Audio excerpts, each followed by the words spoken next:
like several years of being adamant that we were done having kids went out the window. 19 months of literally my life revolving around, like my non-mom life revolving around rebuilding my postpartum body, putting all of this like incredible amount of time and energy and work, hard work and intention and tracking and everything. It just, left the building completely.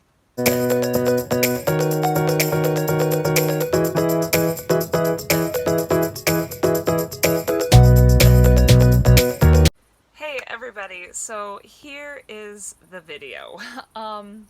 Again, it's Sunday, July 25th today. I just had filmed my July month-end video earlier today. And now I'm here to talk about what is going on right now. Just for the record, I am going to be documenting this whole process, whether it turns out in our favor or not, and I'm going to be uploading all of those videos, again, whether this actually works out or not. So the simple fact that you are now seeing this video does not actually imply that we have been successful or not successful. I don't even know right now what the outcome is going to be, but I just needed it to have a couple months delay before we let the cat out the bag, because like I said in my July month-end video, we know a couple too many people who follow the YouTube channel. I'm able to use privacy settings to make sure that I'm not revealing too many things on my Instagram, but I don't know how to do it on YouTube. So anyway, so here's the deal. Here's what's happening. 2 days ago, my husband and I were sitting having a cup of coffee in the dining room area, and we were looking outside watching our two kids play. We have a 5-year-old and a 2.5-year-old. Well, our oldest is almost 5. And we were just swooning over them, because as much as it is difficult to be a toddler parent, it is so beautiful and rewarding at times. And watching our kids play together, they have their moments, but they genuinely love each other. And so just watching them play together, it just makes the heart swell up. Now, my husband, of all of us, of any person in this entire universe, my husband was done having kids. Done. And I don't think I will ever be done being pregnant and birthing and everything like that, but postpartum is horribly difficult on me, to the tune of it taking several years for me to start feeling like I'm getting back to normal. And I happen to birth children who do not sleep for their first 2 years. My 2.5-year-old, I sleep with him at night in the same room. He still wakes a couple times at night, and it's much easier to get him to go to sleep now because I know what he wants, and it's because his pacifier is falling out of his mouth or whatever. But it is devastating onto the body, and I am only that much older right now, right? So I just don't want to rock the boat. We have gotten to a place in life where things are easy. They're very manageable. We can afford this. We can afford to give our kids a really good life, and we're not outnumbered. We have a really good balance going. Okay, things are good. So I thought, for all intents and purposes, I was done having kids. And literally the day before, so on July 22nd, I rebranded my Instagram and my YouTube and put out this post saying I have officially exited the TTC pregnancy postpartum sphere of YouTube and social media. And then the next day, I don't even know. I don't even know what life I was living when I ended up having the following conversation with my husband. So we're sitting there having coffee, and he's looking out and just talking about how beautiful this stage of parenthood is and how much he enjoys it. And then he's like, "What if we were to have another?" Excusez-moi. And so I stayed calm, because the fact of the matter is, I kind of feel like we weren't done, even though I wanted to be done. And I'm old. I will be 38 in a couple months. I want to be done, but at the same time, my oldest child, my daughter, literally was born for the role of being a mom. She is like the type of person who is going to grow up saying she was born to be a mom. She was born to have and raise babies. She didn't get that from me because I have never felt that way. Don't get me wrong, I absolutely love my kids and I love motherhood. I love all of these super amazing experiences I've been able to have in life because I have kids. But I could also have very easily lived a happy and fulfilled life having not been a parent. I know some people feel like they will never feel complete without having kids. I've never really felt that way. My daughter is one of those people who's going to grow up wanting to have 100 million babies. Like, she tells it to me all the time. She is telling me the names that she is going to give her kids. Like, she's already making plans and she's only 4. So we talk about this all the time, and she's always made these comments about wanting another baby, wanting a sibling, particularly wanting a little sister. And I feel like in a selfish way, I was consciously cheating her out of the experience of being old enough to appreciate pregnancy and getting like a new sibling and you know, just becoming a big sister again. She was only 27 months old when our son was born, and so she was like there for it. She was all in on it, but she was very freshly 2 years old, you know, and going through her own toddlerhood crises, and you know, it would be a different experience to have her be a little bit older. And she has been talking quite frequently, actually, about this whole idea of like, oh, when I have a baby, when I grow up, I'm gonna live here, and you can help me raise my baby, mom, and things like that. And she's talked about it frequently enough that I have often, like over the past couple years, thought about, oh my God, what would it be like to have 3? And I always kind of like leaned back on the fact that I knew it would never fly with my husband. And I personally never want to go through postpartum ever again. And things were like really, really hard with not having sleeping kids. So that was like a big deterrent. And then it finally got better and easy. And so that was like also a deterrent to not have another because I didn't want to rock the boat. So it was very easy for me to put those thoughts aside and say, no, no, no, no, no. I'm advanced maternal age right now. We have 2 healthy kids. My body like made it through pregnancies and births. Everything was good, and like, let's not rock the boat. But then my husband says this comment, and I'm just like, well, you know. And we ended up talking for like 2.5, 3 hours about it. And somehow at the end of the conversation, and unfortunately it's only 2 days later, and I don't even remember what we talked about. I wish I had recorded it, because there was a way it went where he actually said things to the effect of not just what would it be like wow, you know, imagining, but actually like wanting to try again, maybe just a couple times to see what happens, because of the fact that we both are really enjoying these toddler years with our kids. Like, they love each other. And it's really fun, and it's beautiful, and it's really hard, and we're like, you know how it is. Like, we also spend half of our days angry and like disciplining, and you know, it's hard and stuff, but at the end of the day, it's so beautiful. And I think like we both decided in that moment, like we had that classic moment in the kitchen where we looked at each other and we're like, oh my God, so are we gonna do this? Are we gonna do this? I guess we are. So like we've kind of made the decision that we're going to do this, aren't we? And so that was that, you know, in just a 2.5 hour conversation, like several years of being adamant that we were done having kids went out the window. 19 months of literally my life revolving around, like my non-mom life revolving around rebuilding my postpartum body, putting all of this like incredible amount of time and energy and work, hard work and intention and tracking and everything. It just, you know, left the building completely. It doesn't even matter anymore, you know, like my fitness still matters, and there's a lot of things I'm going to want to do differently through pregnancy and postpartum if we are fortunate enough to have the opportunity to do it all again. And I'm very, very excited about that.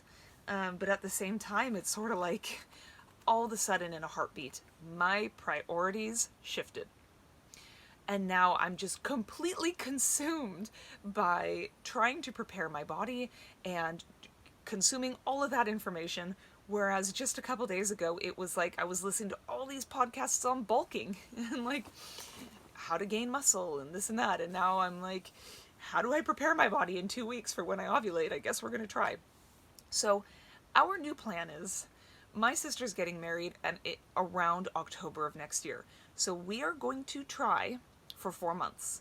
And in those 4 months, I'm going to have approximately 5 cycles, assuming everything goes as it normally does, because I have short periods. My menstrual cycles are 23 days long. So I will have theoretically 5 menstrual cycles between August and November. So we're going to try those months with the thought in mind that as long as we get pregnant in one of those months, we will be able to have the baby and have it old enough to conceivably travel. And all of us, like, it's going to be wild.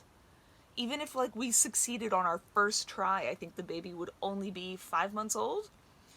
When we try to fly to the States as a family, like a freshly postpartum family of 3, it's going to be insane. But we've realized, like, we're out of time. If we're going to do this, it needs to be now. And that's going to mean there's going to be sacrifices, and certain things are going to be less ideal, but we're going to make it work if it happens. So we're going to start trying. My menstrual cycle is set to start, I think, on the 3rd of August. So, like, we've got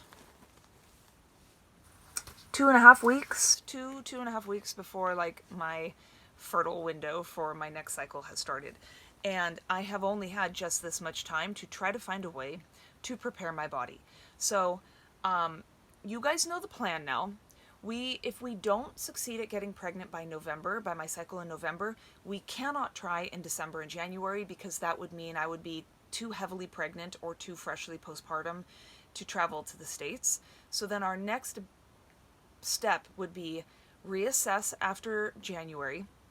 So, like, in February, we need to decide, do we want to continue trying? Because by then, if we start trying again in February, I will be 39 by the time the baby is born. And that poses its own risks. So we need to reassess and decide, okay, is this something we really feel like we need to do? Or should we just say the universe is telling us not to do the thing? And we count our blessings where they are, and we say, okay, we gave it an honest shot, and it wasn't meant to be. So that's what we're going to do. So we will cross that bridge when we get to it.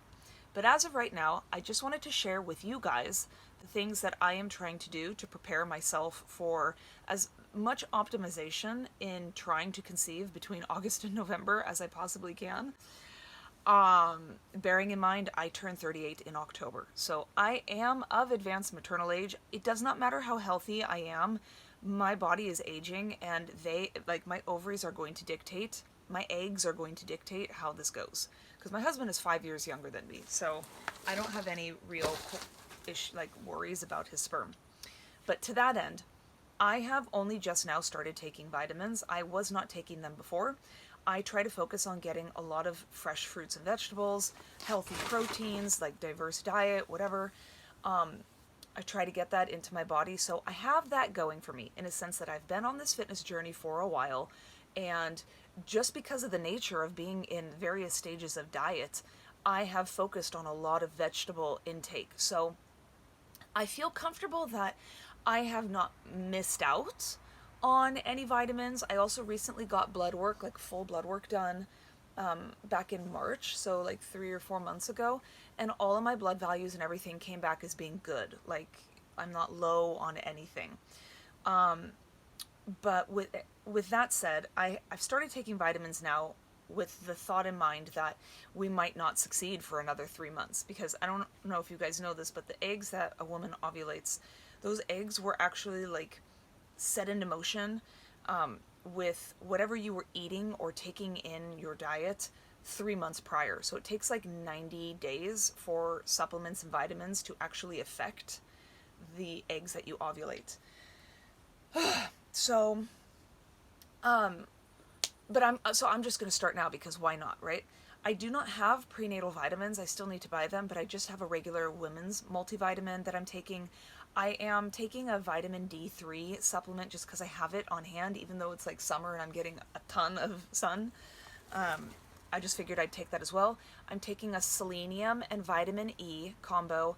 I am taking a zinc and vitamin C combo. I'm taking maca root powder, yellow maca root powder.